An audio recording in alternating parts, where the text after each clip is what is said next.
Hey guys, for lunch today I'm having eggplant hummus, some cured olives, they're really good, and some leftover potatoes from the air fryer. Hey guys, this is night 4 of my Daniel fast, so I'm just doing a quick video to show you what's going on. I cut up 5 potatoes, I cut up 2 Cubanelle peppers, they taste just like green peppers. I diced up, not so greatly, but I did dice up 1 onion. I'm gonna dice up some garlic, maybe 2 cloves, 2 or 3 cloves. It seems like anything less than 3 cloves of garlic is not tasteable, so I usually use at least 3 cloves of garlic, 2 or 3 cloves. And then I'm gonna sprinkle some garlic powder, pure garlic powder, onion powder, salt, and pepper on here. I might add habanero because I really like spicy food. Everything I eat is usually spicy. And then I'm gonna throw some curry on top of this once it's done sauteing. I'm gonna put a lid on it also to kind of try to get it to make a little bit of a gravy, because I can't add like flour or things I normally would to make curry chicken, for example. I can't add to make a thick gravy base, so I'm gonna saute this, and I'm gonna cover it and let it simmer, let the salt draw out some of the waters, throw curry on here, and when the potatoes get soft enough, you'll be able to squish them with a fork, and that can also help thicken the sauce. So yeah, check back in a second. So I did throw some red pepper flakes in here, if you can tell, and we are in the process of sauteing.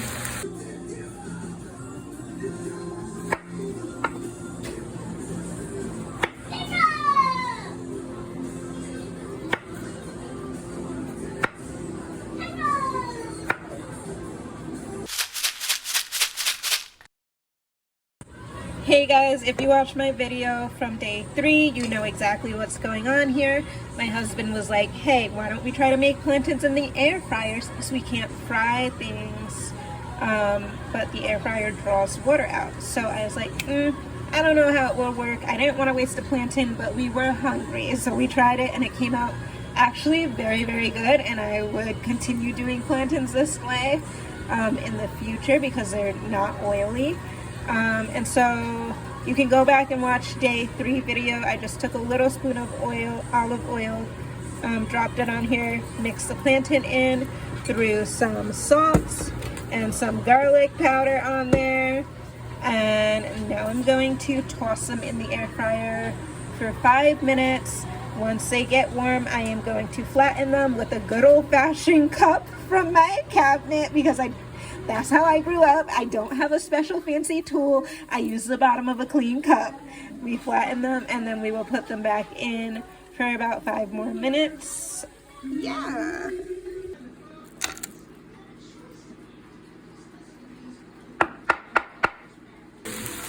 So guys, you hear that sizzle? I wish you could smell what I smell, because it smells really good. I am just throwing some...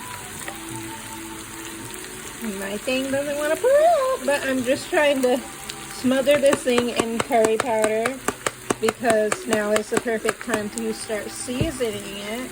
We're going to give this a stir, and then we're just going to cover it back up and let it saute a little bit longer.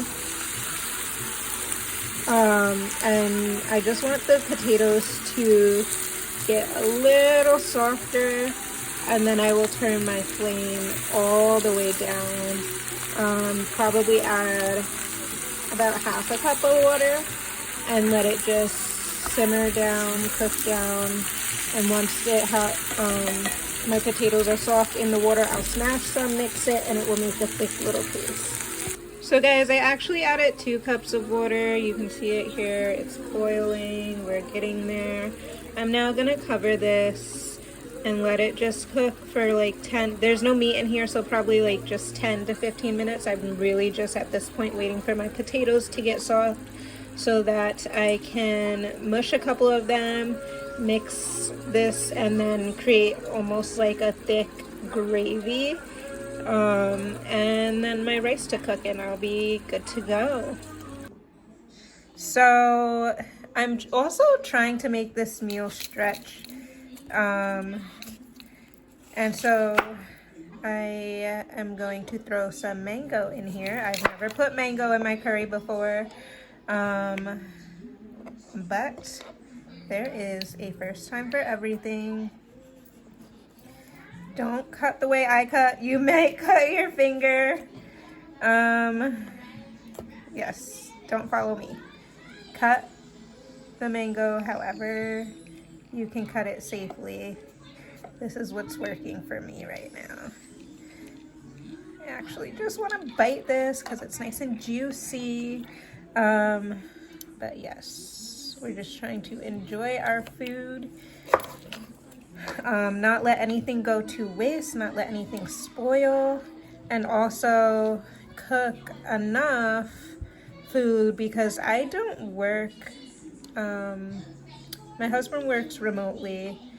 I work at my mom's daycare as a way for my daughter to make friends and a way for my mom to just get a little extra help with her business and me to make a little bit of cash as well. So it's like everybody wins. My daughter gets to play with other people because normally I'm a stay-at-home mom. I left my job when my daughter was 8 months old and I was like, listen, there will always be someone to do this task that I'm doing for you guys at this company, but my daughter will only be this age, will only have this moment one time in her life.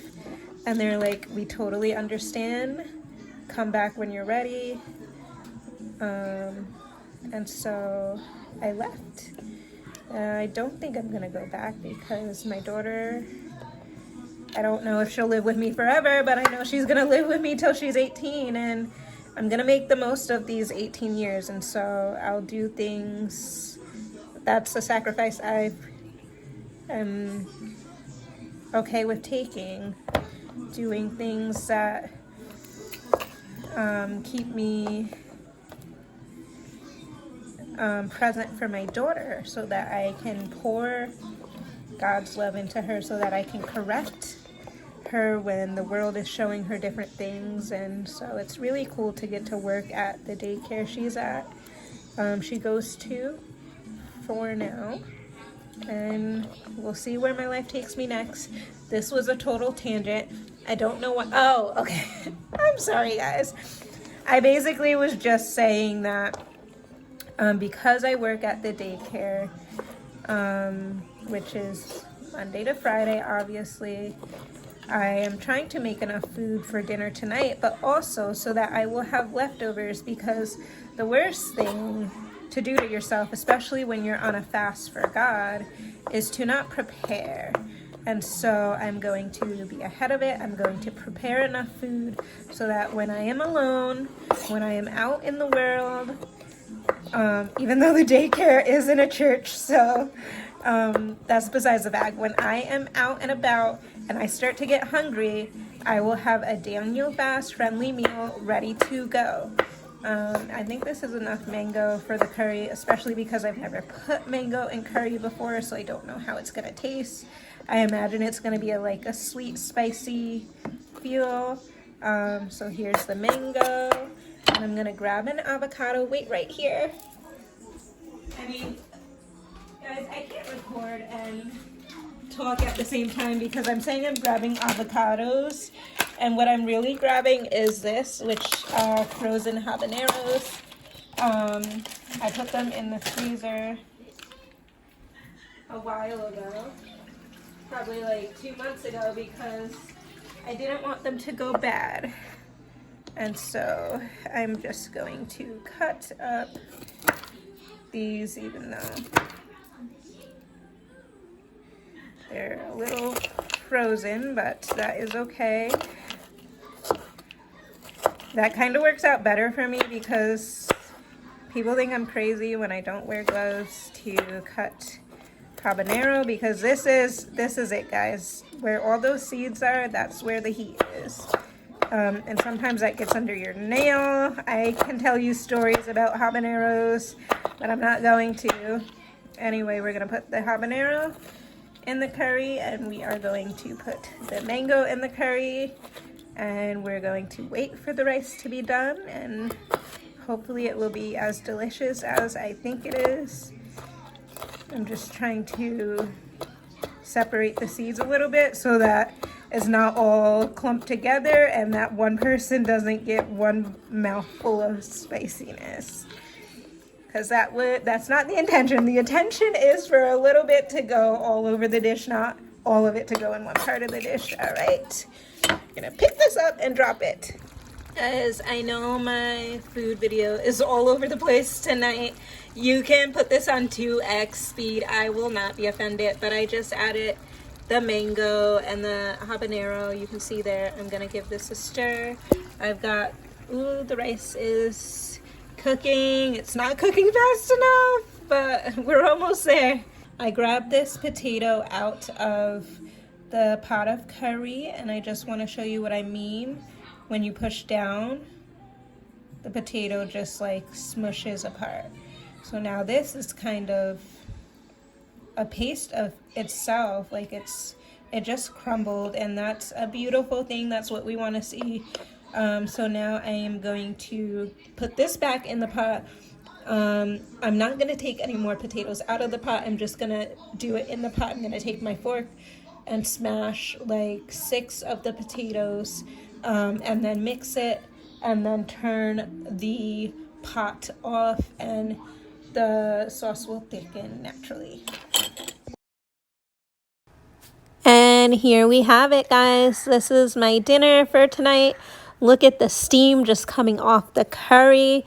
As you can see, like, the curry looks thick. It looks almost like a pasty gravy. I didn't want it to be like, I didn't want my rice swimming and my plantains and avocado swimming on my plate.